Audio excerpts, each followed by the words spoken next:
Hey there. We're staring up into the branches of a mighty blue spruce. Must be 5 times the height of the house planted next to it. Now, when I became the gardener here, this spruce went right to the ground. But I quickly cut out all the bottom branches up to about 10 feet to make a bit of an oasis here. You can see I've created like a round room surrounded by hydrangeas. The round room is here, and I consider it kind of a Zen retreat, I guess. I know that sounds flaky, but I'll explain what I'm talking about. First of all, the hydrangeas make a privacy shield, and you can see they're planted just under the drip line of the spruce, so they get watered by the lawn irrigation. But if we put the camera down, let's say about here. Okay. And then I'll try not to groan so much. Oh, hi. And then have a seat here against this mighty blue spruce. Good tree. In the middle of a drought, and everybody's so thirsty.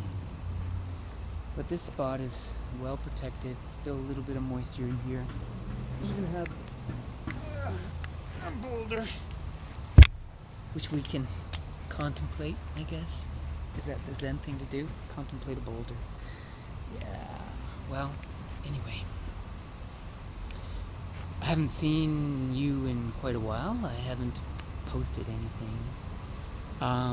Because I guess last fall I decided not to keep going if I had nothing to say. So today I have a little something to say, small, and that is,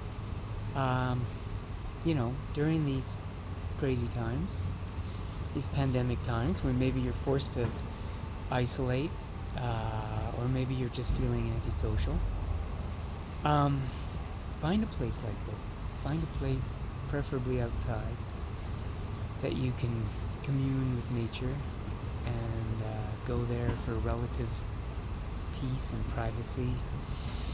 Smells good, not too hot, comfortable, maybe a nice boulder to contemplate, or a tree.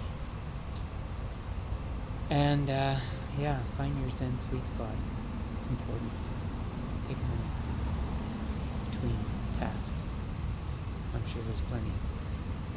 Okay, on that note, I'll see you tomorrow.